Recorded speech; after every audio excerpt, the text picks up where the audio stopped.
A billionaire comes home early to check on his paralyzed son, but finds him with a poor girl from the neighborhood. What he saw them doing together shattered everything he thought he knew about his son, his money, and his life. What's the biggest secret you've ever kept for someone you love? Let us know in the comments and get ready for a story that will break your heart and put it back together again. Julian Vance commanded the world from a throne of glass and steel, 48 floors above the New York City skyline. From this vantage, the people below were ants, their lives a complex but ultimately predictable series of patterns. He understood patterns. He built his multi-billion-dollar empire, Vance Global, by predicting them, exploiting them, and controlling them. Control was everything. It was the armor he'd forged around his heart after the accident, the one that had taken his wife, Lena, and stolen the use of his son's legs. His son, Leo. The one variable he couldn't control, the one failure that echoed in the silent, sprawling penthouse he called home. "The preliminary numbers on the Conjiro merger are in, Mr. Vance," his sister Evelyn said, her voice a smooth, deferential purr through his office intercom. "They're even better than projected." "Send them to my tablet," Julian replied, his voice flat. He didn't look up from the architectural model of their planned Shanghai tower. Another monument to his success. Another hollow victory. The excitement he should have felt was a phantom limb, a sensation he remembered but could no longer experience. "Of course, Julian, and the gala committee called again about your donation. They're hoping for a public commitment by Friday." "Tell them to wait," he clipped. He swiped a hand across the air, dismissing her. He needed silence. The silence of his office was a fortress, but today the walls felt thin. A strange restlessness coiled in his gut, an unfamiliar impulse that whispered, "Go home." He never went home early. Home was not a sanctuary. It was a museum of loss. It was the place where Leo's state-of-the-art wheelchair sat in silent judgment, where the faint scent of Lena's perfume still clung to the curtains in their bedroom, a room he hadn't entered in 2 years. Home was a wound, but the impulse was insistent, a physical pull he couldn't rationalize. He stood abruptly, the leather of his chair groaning in protest. "Evelyn, clear my afternoon." "Julian, is everything all right?" "The merger." "The merger can wait 2 hours," he snapped, striding toward the private elevator. "I'm going home." The silence on the other end was laced with surprise. He didn't care. For the first time in years, he was acting on something other than logic. The ride down the shaft of his corporate tower was a descent from his sterile kingdom into the chaotic world he owned but never touched. The private car waiting for him sliced through Manhattan traffic, a black lacquered bubble protecting him from the city's vibrant, messy life. He stared out the tinted window, his own reflection, a ghostly mask superimposed over the blur of passing faces. The penthouse was, as always, unnervingly quiet when he arrived. The air was cool and filtered, the white marble floors gleaming under recessed lighting. Maria, the head housekeeper, met him at the door, her face a mixture of surprise and concern. "Mr. Vance, we weren't expecting you." "Where is my son?" he asked, his tone leaving no room for pleasantries. "He is in the physical therapy suite, sir, with his afternoon nurse." Julian nodded curtly and walked down the long, art-lined hallway. Each painting was a masterpiece, an investment, a testament to his wealth. Each one felt cold, dead. He stopped before the frosted glass doors of the therapy suite.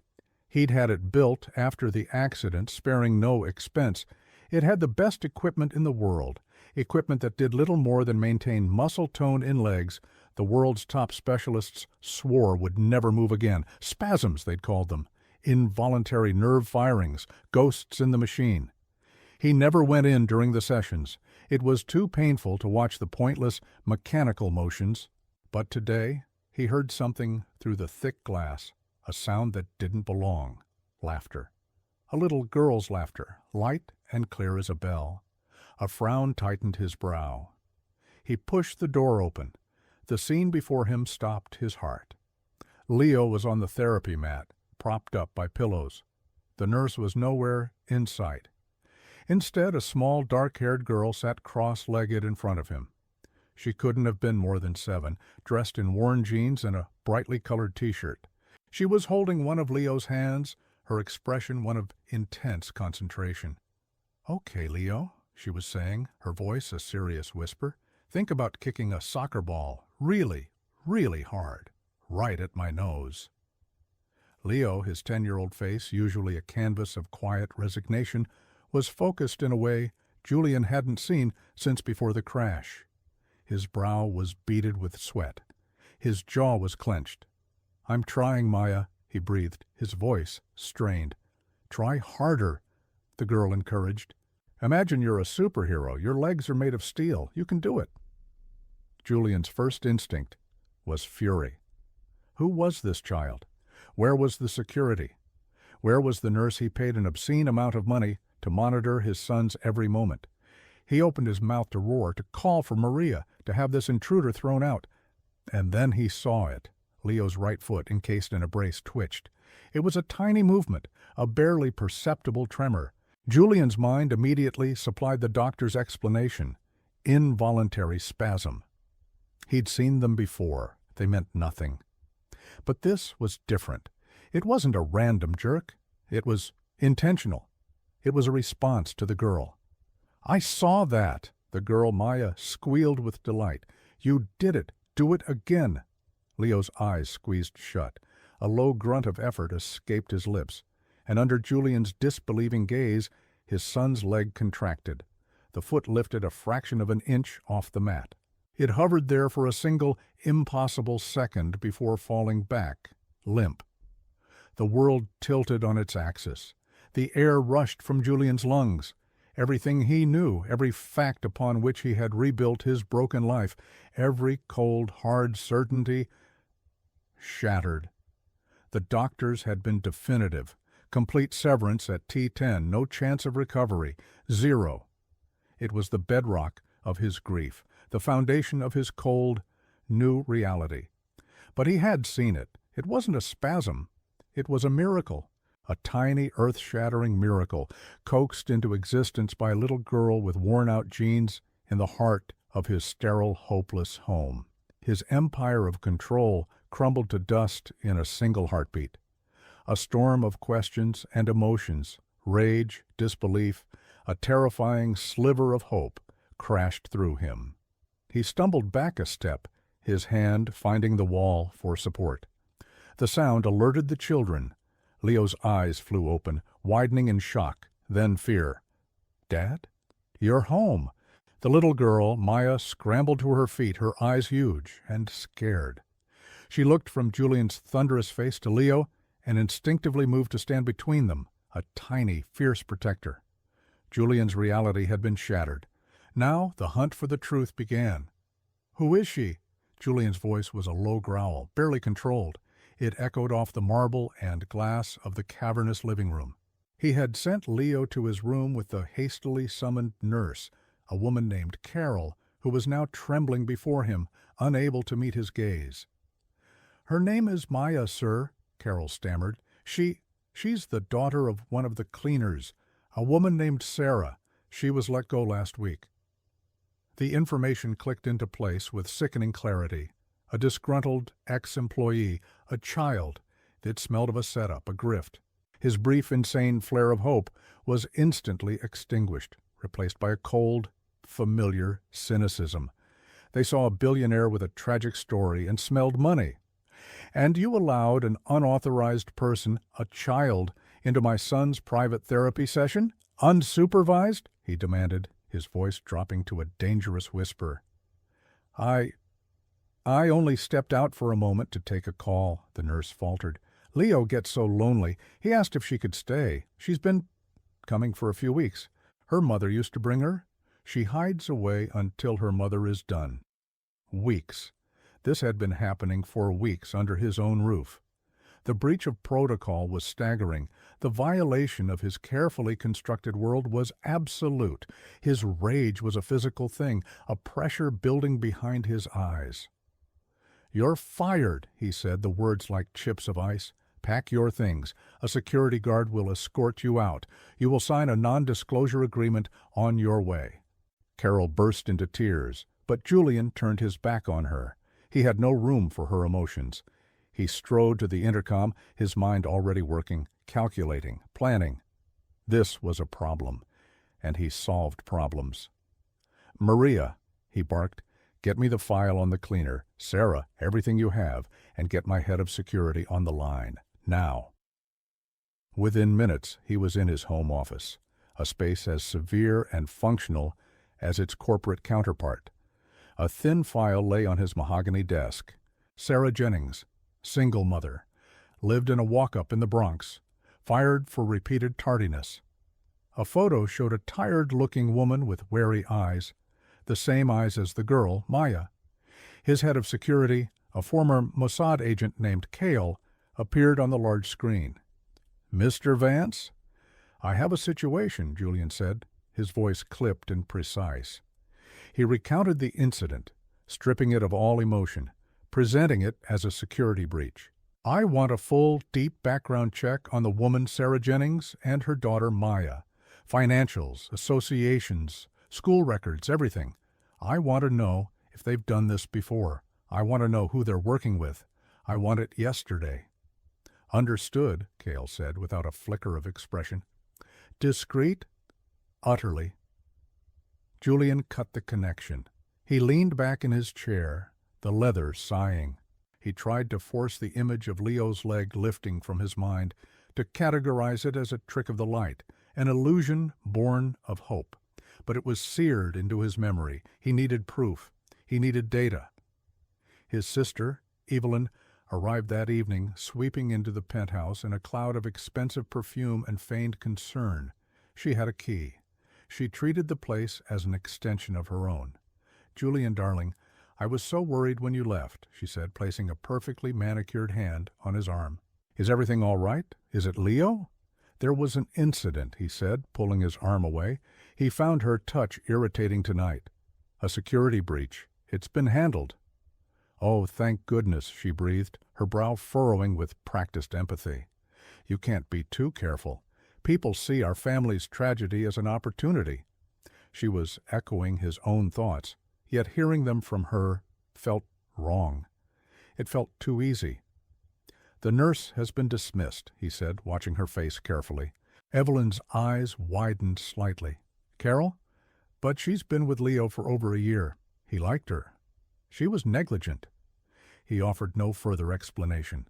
He felt a sudden, powerful urge to keep the details from her, to hold this impossible secret close. Why? She was his sister, his confidant, his second in command. He trusted her implicitly, or had until this afternoon. Now a strange paranoia was taking root.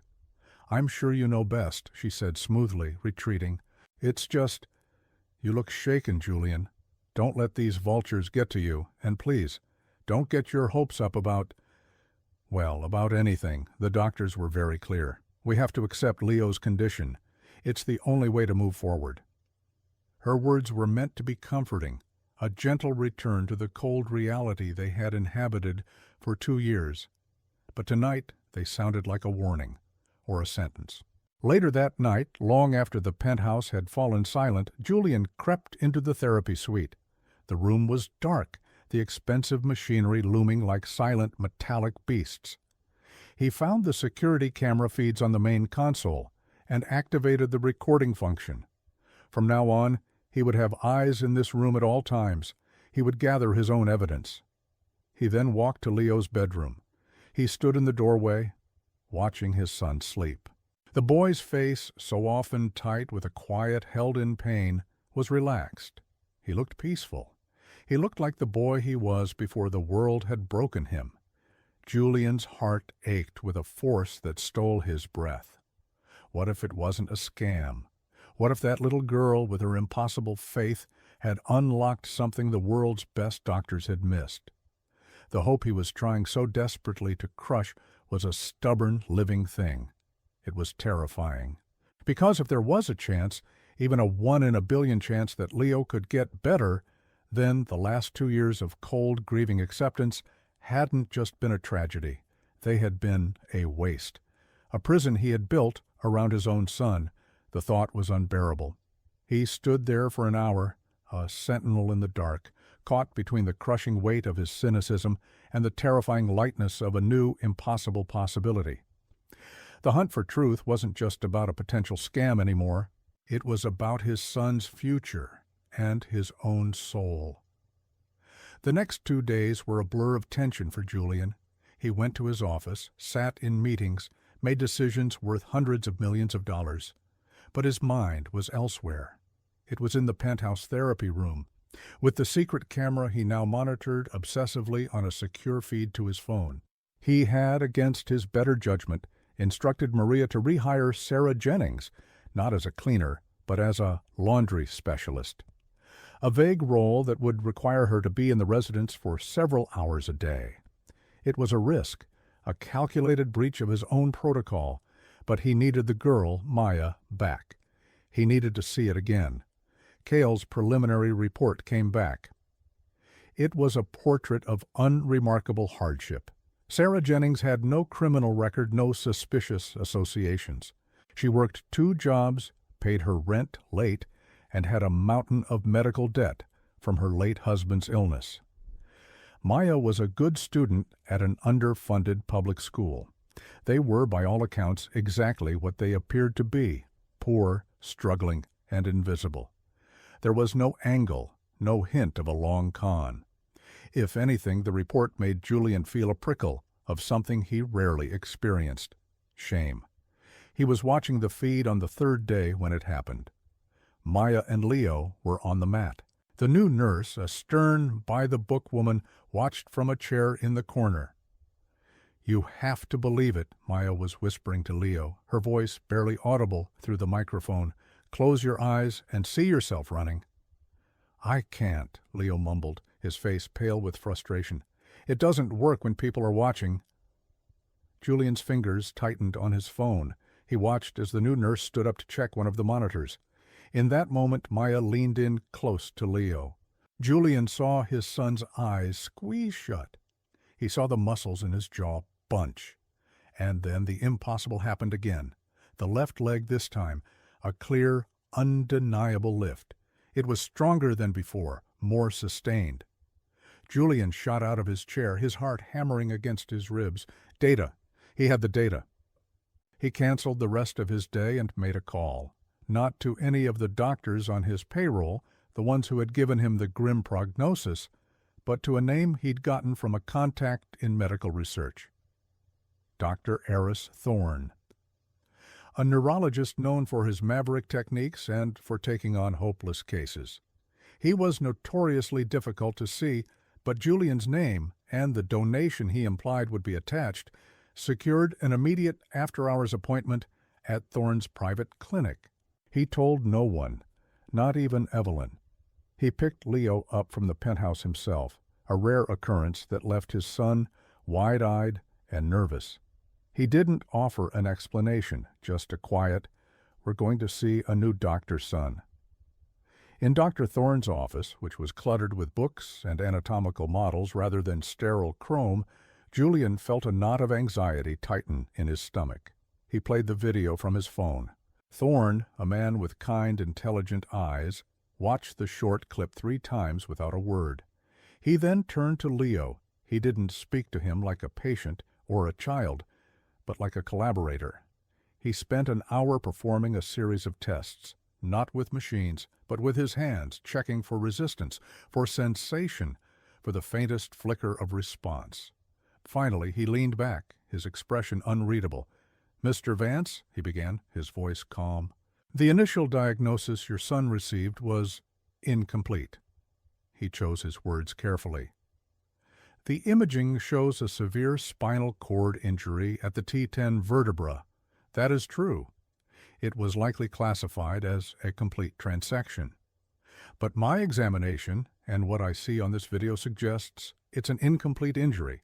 A profound one, yes, but incomplete. There are surviving nerve pathways. They are dormant, atrophied, but they are there."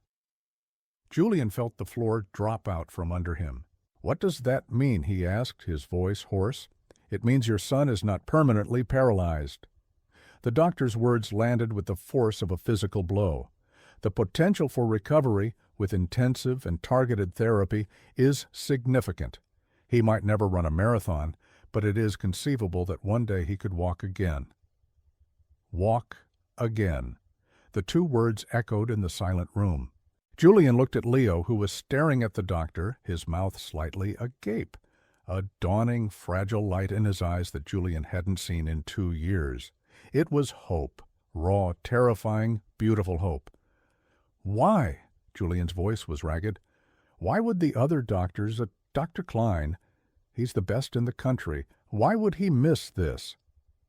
Dr. Thorne hesitated. "There are two possibilities, Mr. Vance. One is gross incompetence.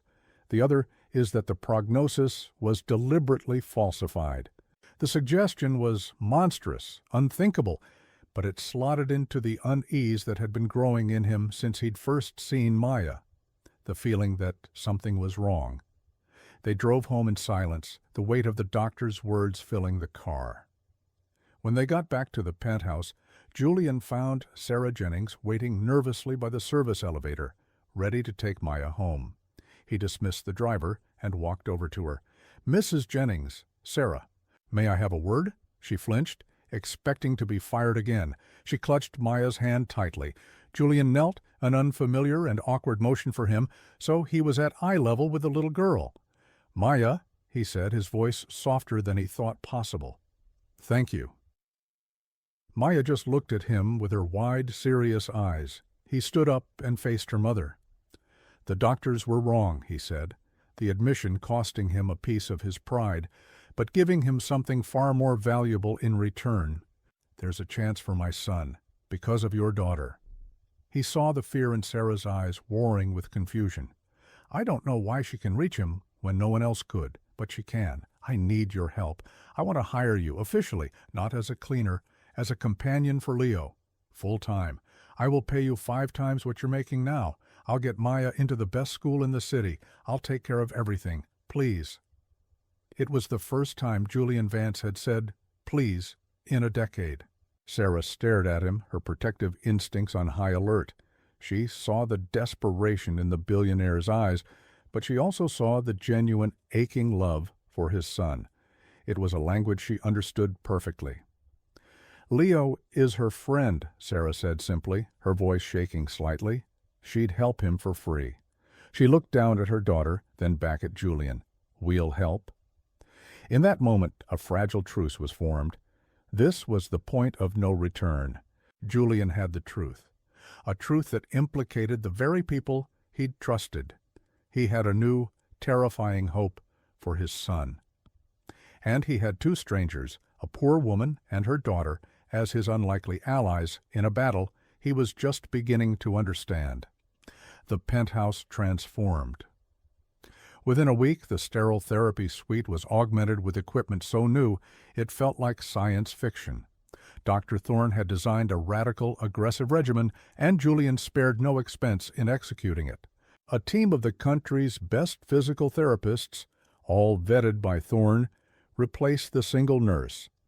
The centerpiece was a pediatric exoskeleton, a marvel of engineering designed to support Leo and move his legs in a perfect simulated gait, retraining the dormant neural pathways. Julian's life transformed with it. The Kenjiro merger, once the singular focus of his existence, became a distant second priority. He started his days not with market reports, but on the therapy mat next to his son. He learned the names of muscles and nerves, the grueling, repetitive exercises designed to coax life back into silent limbs. At first, it was deeply, profoundly awkward. He was a man who communicated through directives and balance sheets, not gentle encouragement. He would sit stiffly, watching Leo struggle, his hands clenched, unsure of what to say. He was an emperor in a foreign land, stripped of his authority. Leo was withdrawn, accustomed to his father's distant presence. He treated Julian with a quiet, formal respect that broke his heart. It was Maya who bridged the chasm between them. She was fearless. She didn't see a billionaire. She saw Leo's dad. "You're doing it wrong, Mr. Vance," she said one afternoon, her hands on her hips. Leo was in the exoskeleton, his face a mask of pain and effort as he tried to initiate a step. Julian was barking orders like a drill sergeant. "Stop telling him to push. You have to make it a game." Julian stared at her, taken aback. One of the therapists started to intervene, but Julian held up a hand. "What kind of game?" "The floor is lava," Maya said, as if it were the most obvious thing in the world. She pointed to a series of colored mats the therapists had laid out. "The blue ones are safe islands. He has to get to the island before the volcano erupts." She made an exploding sound with her mouth. Leo's lips twitched in a smile. Julian felt a flush of embarrassment, then a wave of humility. He nodded slowly. "Okay, the floor is lava. Leo, you have 30 seconds to get to the blue island or the lava gets you." It was clumsy, but it was a start. He saw a flicker of the old, playful spark in his son's eyes. With a gut-wrenching groan of effort, Leo forced the exoskeleton to take a step, landing his foot squarely on the blue mat. A cheer went up from Maya and the therapists. Julian felt a surge of pride so fierce it almost buckled his knees.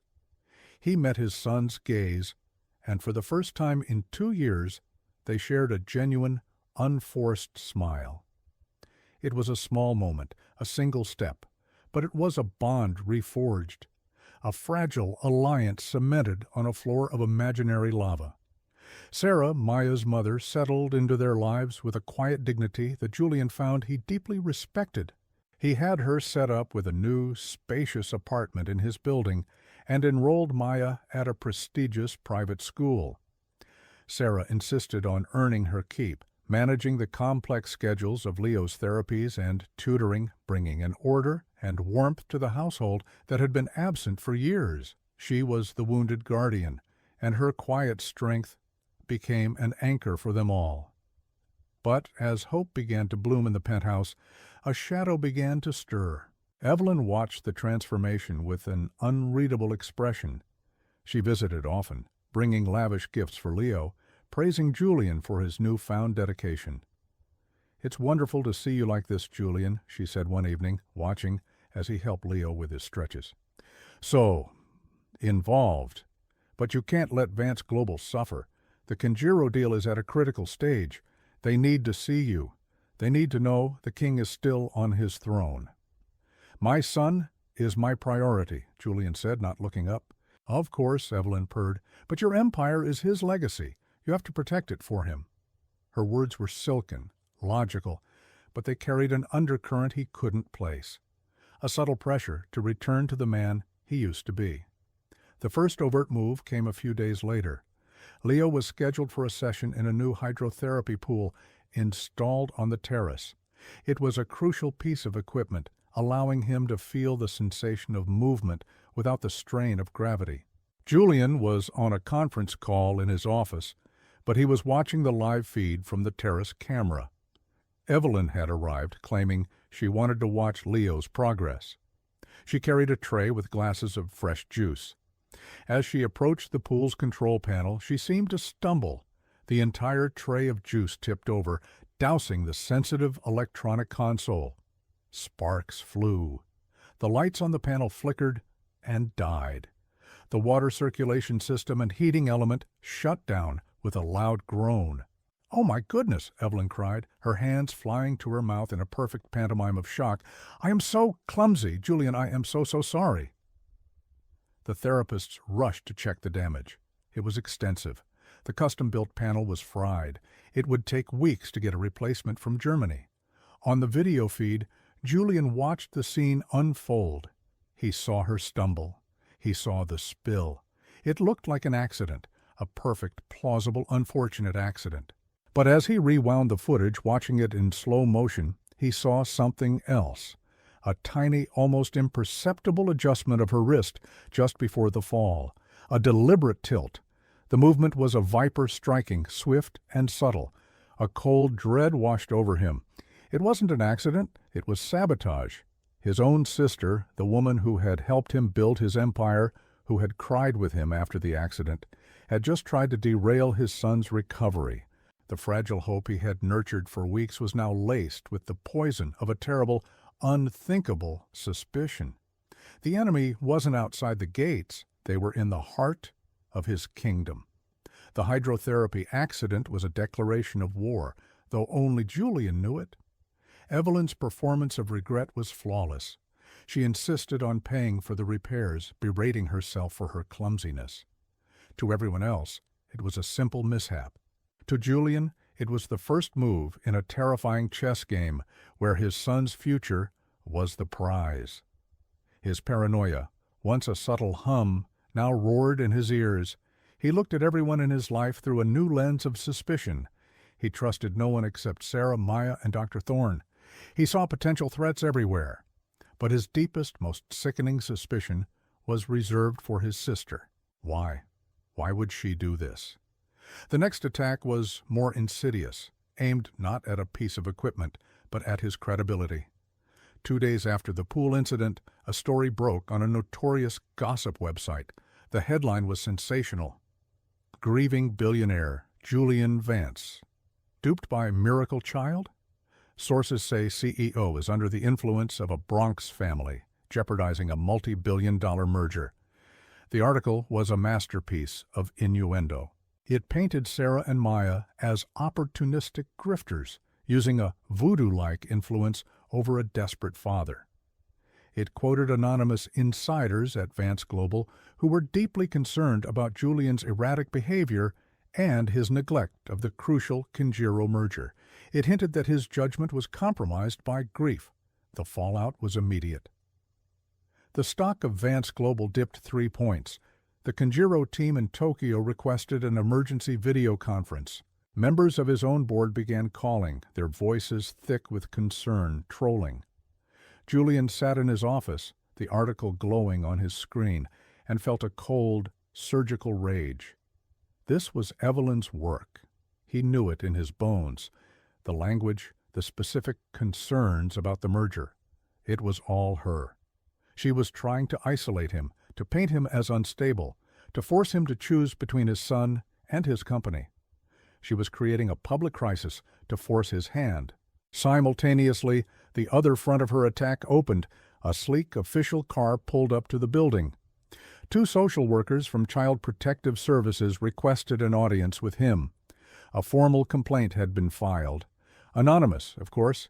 It alleged that a child, Maya Jennings, was being kept in an unstable and potentially dangerous environment, and that her mother, Sarah, was neglecting her education to participate in a quasi-medical scheme.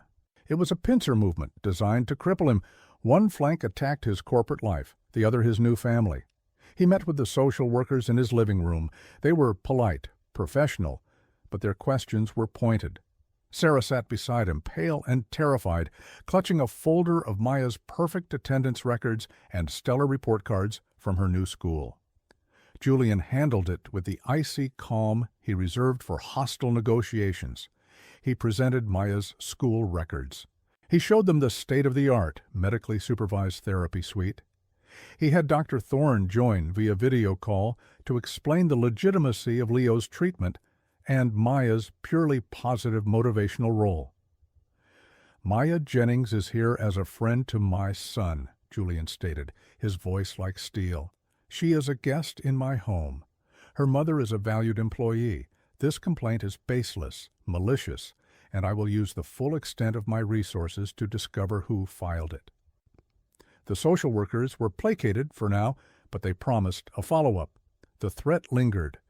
When they left, Sarah finally broke down, her body trembling with fear and indignation. They think I would ever put Maya in danger," she sobbed. "After everything we've been through, how could anyone be so cruel?" Julian looked at the woman who had become his staunchest ally, her spirit nearly broken by a phantom accuser. His rage solidified into a diamond-hard resolve. This was no longer just about protecting Leo. It was about protecting this family he had inadvertently built. He walked back to his office and made a call. "Kyle," he said, his voice dangerously quiet. "Change of plans. The background check on Sarah Jennings is over. I want you to turn all your resources onto a new target. My sister, Evelyn Vance." There was a half-second of silence on the other end. "Sir?" "You heard me. I want to know everything. Her financials, her communications, her associates. I want to know who she talks to, who she pays. I suspect she is behind the media leak and the CPS complaint. I want proof. And Kyle, be invisible. She cannot know you're looking." "Understood, Mr. Vance." As he hung up, Julian looked at a framed photo on his desk. It was of him, Lena, and a 5-year-old Leo, all of them laughing on a sailboat. It was from before the money had become a prison, before his family had been shattered. He thought he had lost that man forever. But as the threats escalated, as this hidden war intensified, he felt a part of that man returning, not the happy, carefree version, but the fierce protector, the man who would burn down the world for his family. Evelyn had meant to push him into a corner. Instead, she had awakened a part of him that had been dormant for 2 long years.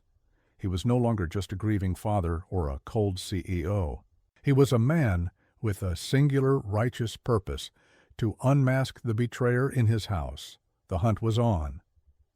While Julian maintained a facade of normalcy, Cale and his team of digital ghosts went to work, peeling back the layers of Evelyn's meticulously crafted life. Julian threw himself into Leo's therapy with a renewed ferocity, each small victory, a toe that wiggled, a knee that bent, a defiant roar against the unseen enemy. He saw the doubt Evelyn's campaign had sown in the eyes of his staff, the board members, even the therapists. He ignored it. His world had shrunk to a single, burning point of focus, Leo's recovery and Evelyn's unmasking. The first break came 3 days later. Cale found an anomaly in the Vance Global corporate accounts, a consulting firm Julian had never heard of, Argent Strategic Solutions. It had been paid a handsome monthly retainer for the past 2 years, authorized by Evelyn for market analysis. But Argent Solutions was a shell corporation.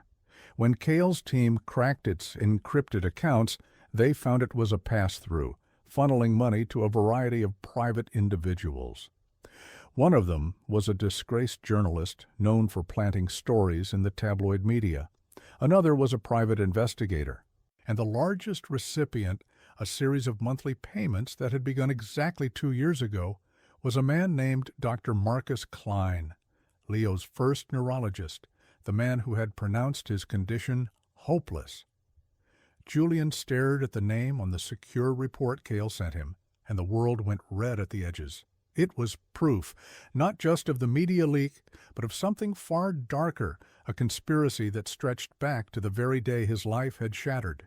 Evelyn hadn't just sabotaged the therapy pool, she had orchestrated his son's entire prognosis. She had paid a doctor to lie, to sentence a 10-year-old boy to a lifetime in a wheelchair to keep Julian broken, grieving, and dependent on her at the company. The sheer monstrous scale of the betrayal was almost impossible to comprehend. He felt a wave of nausea, followed by an Arctic rage that was terrifying in its clarity. He thought of the 2 years of wasted time, of Leo's quiet despair, of his own hollow existence. All of it, a carefully constructed lie, designed by his own sister. He needed more. He needed the final, irrefutable proof. Cale's team kept digging. They found that Argent Solutions had also made a single, large payment to a numbered company based in the Cayman Islands. It took them another 24 hours of relentless work to pierce the corporate veil. But when they did, the final piece of the puzzle clicked into place with horrifying precision. The company was owned by the lead director of the Conjuro Corporation's acquisitions team. The merger. It wasn't just about keeping Julian broken. It was about the deal. Evelyn wasn't trying to protect the company for him. She was trying to steal it. She was colluding with their supposed partners. The plan became brutally clear. The merger would go through, but on terms favorable to Conjiro. Julian, painted as unstable and incompetent, would be forced out by the new joint board. And Evelyn, his trusted second-in-command, the one who had held everything together, would be installed as the new CEO, with a generous kickback from her Japanese partners. Leo's paralysis wasn't just a tragedy she exploited, it was a foundational requirement of her entire plan. The definitive proof, the smoking gun, came late that night. It was an email, recovered from a deleted server sent from Evelyn's burner phone to Dr. Klein a week after the accident. The prognosis must be absolute, no hope, no ambiguity. He needs to be focused on the company, not chasing phantom cures. Your continued compensation depends on his continued despair. E. Julian read the words over and over, the screen of his tablet illuminating his face in the darkness of his office. His continued despair. She had cultivated his grief like a garden. She had profited from his pain. The woman he had trusted with his company, his son, his life, was a monster wearing his sister's face. The betrayal was so profound, it transcended anger. It was a tectonic shift in the landscape of his soul. The man he had been, the brother who had loved and trusted his sister, was dead. A new man was in his place, forged in the crucible of this monstrous revelation. He was cold, precise, and utterly ruthless. He looked at the calendar. The final signing for the Conjiro merger was in 2 days. He now knew it was the day Evelyn planned to execute her corporate coup. He looked at Leo's therapy schedule. That same day, at the same time, Leo was scheduled to attempt his first stand in the fully calibrated exoskeleton, a milestone that represented the culmination of all their work, all their hope. He finally understood the choice Evelyn was trying to force on him, the company or his son, the empire or the family. She thought she knew which one he would choose. After all, he was Julian Vance, the isolated emperor who had always put his work first. She was about to find out how wrong she was. The confrontation was coming, and it would not be a shouting match in the privacy of his home. It would be a public execution in the heart of the empire she so desperately craved. The day of the moral gauntlet dawned gray and heavy, the sky over Manhattan bruised with the promise of a storm. The air in the penthouse was thick with a strange dual energy, the nervous excitement radiating from the therapy suite, and the cold, coiled tension emanating from Julian's office. He had spent the night not sleeping, but preparing. He spoke with Cale, with his personal legal team, with the few board members he knew were loyal to him, and not just to the bottom line. He moved his pieces across the board with the silent, deadly precision of a grandmaster. Evelyn called him that morning, her voice a perfect blend of sisterly affection and professional urgency. "Julian, the board meeting is at 2 o'clock sharp. The Conjiro representatives will be joining via video link for the final sign-off. You need to be on your game. This is the culmination of 3 years of work." "I'm aware," Julian said, his voice level, betraying nothing of the tempest inside him. "And how is Leo?" she asked, the question a casual, dismissive afterthought. "Any progress?" "Today's a big day for him," Julian replied, savoring the dramatic irony. "He's going to try standing." "Oh, how wonderful," she said, her tone utterly hollow. "Well, don't let it distract you. Your legacy is on the line this afternoon. I'll see you at 2. She hung up, confident her trap was set. At 1:30, Julian walked into the therapy suite. The room was buzzing. Dr. Thorne was present, along with the team of therapists. Sarah stood by the wall, her hands clasped, her face a mask of anxious hope. Maya sat on a mat, watching Leo with unwavering confidence. Leo was already being strapped into the exoskeleton.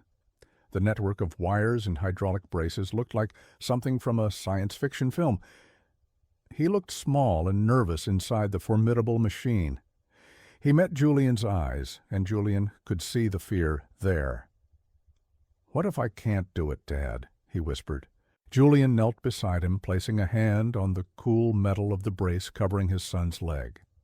He looked directly into Leo's eyes. "It doesn't matter if you stand for 30 seconds or for 1 second," he said, his voice quiet but firm. "All that matters is that you try. I am already proud of you. Do you understand?" Leo searched his father's face and saw nothing but absolute sincerity. He nodded, a flicker of resolve hardening his expression. Julian squeezed his shoulder. "I have to go to a meeting, a very important one. But I will be back before you're done, I promise." He stood and walked toward the door, his heart aching with the lie. He wouldn't be back. He would be in the boardroom, detonating his life's work to save his son's soul. This was the sacrifice. He was choosing to miss this milestone, this beautiful, triumphant moment, in order to secure all the moments that would come after. It was the hardest decision he'd ever made. He walked into the Vance Global boardroom at precisely 2 o'clock. The storm had broken, and rain lashed against the panoramic windows. The long, polished table was filled with his board of directors. Evelyn sat at the head of the table in his chair, a triumphant gleam in her eyes. On the large screen at the end of the room, the faces of the Kenjiro executives from Tokyo looked on. "Julian," Evelyn said, her voice smooth as silk, "you're just in time. We were about to begin." Julian ignored her. He walked not to his seat, but to the head of the table, where the presentation controls were. He carried a small encrypted hard drive in his hand. "Before we discuss the merger," Julian said, his voice resonating with a cold absolute authority that silenced the room, "there is a more pressing internal matter to address." He plugged the drive into the console. Evelyn's smile tightened. "Julian, what is this? This is not on the agenda." "I'm making a new agenda," he said. He pressed a button. The screen at the end of the room where the Kenjiro executives were waiting did not display the merger's final prospectus. Instead, it displayed a series of bank statements, the accounts of Argent Strategic Solutions, the payments to Dr. Marcus Klein, the wire transfer to the Cayman Islands shell corporation owned by the Kenjiro director. A collective gasp went through the room. The faces on the screen in Tokyo turned from polite smiles to masks of horror. Evelyn shot to her feet, her face ashen. "Julian, what is the meaning of this? This is fabricated. It's slander." Julian didn't even look at her. He pressed another button. An audio file began to play, its contents professionally cleaned and amplified. It was a recording of a phone call Kyle had intercepted, a call between Evelyn and the Kenjiro director, discussing the plan to oust Julian post-merger and install her as CEO. Her own voice, smug and conspiratorial, filled the deafening silence of the boardroom. "This is insane!" Evelyn shrieked, her composure finally shattering. "My brother is having a breakdown. He's unstable. I told you all he was being influenced." "The final exhibit," Julian said, his voice cutting through her tirade like a shard of glass. He displayed the final image, the email, the one sent to Dr. Klein. "Your continued compensation depends on his continued despair." The room fell into a silence so profound it was like a physical weight. The board members stared, their faces a mixture of shock and revulsion. Evelyn stood frozen, exposed, her mask ripped away to reveal the monster beneath. Julian finally turned to face her. He looked at the woman who was his sister, the woman who had plotted to steal his company and condemn his son to a life without hope. And he felt nothing, no anger, no sadness, just a vast, cold emptiness where his love for her used to be. He had made his choice. He had sacrificed the merger. He had exposed the rot in his own company, a move that would cost him billions and invite a firestorm of legal and media scrutiny. He had detonated his empire, and in doing so, he had saved his family. It was the best deal he'd ever made. The storm outside raged, a perfect mirror for the tempest that had just torn through the boardroom. Evelyn stood, speechless, her face a grotesque mask of disbelief and fury. The carefully constructed world she had built on a foundation of lies had been pulverized in under 5 minutes.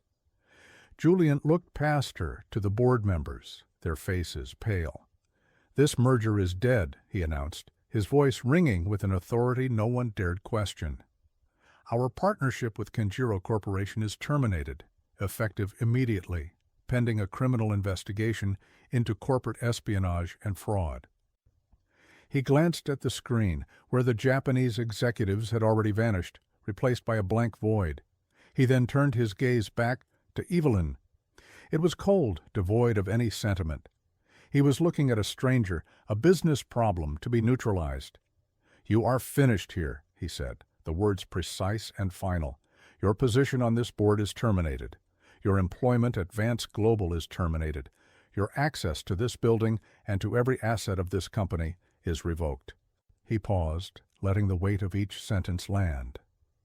"Security is on its way up to escort you from the premises. My legal team has already been in contact with the district attorney's office. They will be waiting for you downstairs." A strangled sob escaped Evelyn's throat. "Julian, please," she whispered, the word a pathetic remnant of the power she once wielded. "You're my brother." "No," Julian said, and the single word was the cruelest cut of all. "You are no longer my sister. You are nothing to me." He turned his back on her, a gesture of ultimate dismissal, and addressed the stunned board. "We have a great deal of work ahead of us to undo this damage. I will be stepping down as CEO. I'll retain my position as chairman, but my active role will be limited. My son needs me." He looked around the table, meeting the eyes of each director. "This company will survive. It will be rebuilt on a foundation of integrity. That work begins now."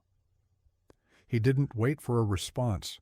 He didn't watch as 2 grim-faced security guards entered the room and walked toward his sister.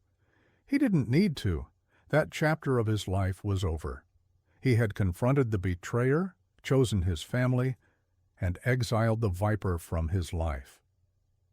He walked out of the boardroom, leaving the wreckage of his old life behind, and strode toward the elevators, his heart, for the first time, not focused on what he had lost, but on what he was racing to gain. He burst through the doors of the therapy suite. The sound of the storm was muffled here, replaced by the soft whirring of the exoskeleton's motors. Everyone turned to look at him, their faces etched with anxiety. "How did it go?" Sarah asked softly. Julian's gaze was fixed on his son. Leo was standing. He was standing. Supported by the machine, yes, but his own legs were bearing his weight. His face was bright red with effort, sweat pouring down his temples, but he was upright. He was standing tall. A shaky, triumphant grin spread across his face when he saw his father. "Dad," he breathed, his voice filled with a pride that eclipsed all the money and power in the world. "Look, I'm doing it." The dam inside Julian broke. The years of grief, the cold emptiness, the recent rage, it all washed away, replaced by a wave of love so powerful it brought him to his knees. He rushed forward and wrapped his arms around the metal frame encasing his son's legs, pressing his cheek against Leo's knee. Tears streamed down his face, hot and cleansing. "I see you, son," he choked out, his voice thick with emotion. "I see you. You're magnificent." He had missed the first moment, but he was here for the rest of it. He was here for all the moments to come. He had chosen his kingdom, and it wasn't a skyscraper in Manhattan. It was here, in this room, with this boy, his son. The redemption was complete. 6 months later, the autumn sun cast a golden glow over Central Park. The crisp air was filled with the laughter of children and the rustle of falling leaves.